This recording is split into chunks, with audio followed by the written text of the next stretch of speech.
2024-25 সেশনে যে সমস্ত ছাত্রছাত্রী সরকারি কলেজে নার্সিং পড়বে বলে চিন্তা ভাবনা করে রেখেছো, তাদের জন্য আজকের এই ভিডিওটা। আর্টস থেকে যে সমস্ত ছাত্রছাত্রী পড়াশোনা করছো এবং চিন্তা করছো যে সরকারি কলেজে জিএনএম নার্সিং বা এএনএম নার্সিং পড়াশোনা করবে, তাদের জন্য খুশির খবর।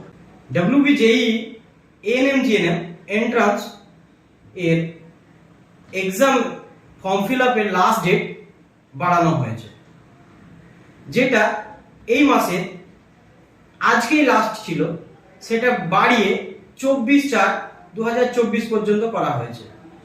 এখনো পর্যন্ত যে সমস্ত স্টুডেন্ট ফর্ম ফিল আপ করোনি, তোমরা অতি শীঘ্রই ফর্মটা ফিল আপ করে নাও, না হলে এই বছর সরকারি কিংবা বেসরকারি কোনো কলেজেই তোমরা অ্যাডমিশন নিতে পারবে না। বর্তমানে রাজ্য সরকার এই এন্ট্রান্স এক্সামকে বাধ্যতামূলক করে দিয়েছে।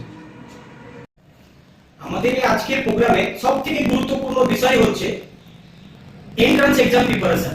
তোমরা যারা ভাবছো গভর্নমেন্ট কলেজেই পড়াশোনা করবে, তোমরা তাড়াতাড়ি জয়েন্ট এন্ট্রান্সের এক্সামের প্রিপারেশন নেওয়ার জন্য যে দেওয়া নাম্বার যেটা স্ক্রল করছে, সেই নাম্বারে তোমরা শীঘ্রই যোগাযোগ করো এবং JNSC ফাউন্ডেশন নলেজ ক্যাম্পাস থেকে কোচিংটা নাও।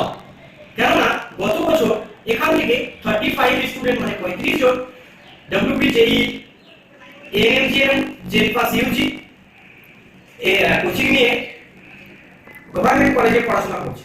এটা করে তোমরা অতি শীঘ্রই নিচে দেওয়া নম্বরে কল করো এবং নিজের নামটা নথিভুক্ত করে নাও, কেননা আমাদের হাতে আর সময় নেই, সামনে আমাদের এক্সামের ফর্ম ফিল আপের সাথে সাথে আমাদেরকে প্রিপারেশনটাও ঠিকভাবে নিতে হবে।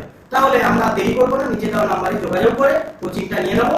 এবং লাস্ট আমরা একটা কথা যেটা বলবো, কোচিং এর প্রিপারেশন নেওয়ার সঙ্গে সঙ্গে আমাদের মেন্টালিটি রাখতে হবে যাতে আমাদের ইয়ার লস না হয়। তার জন্য অ্যাডমিশন বা কাউন্সিলিং প্রক্রিয়া করে তোমরা অতি শীঘ্রই নিচে দেওয়া নাম্বারে কল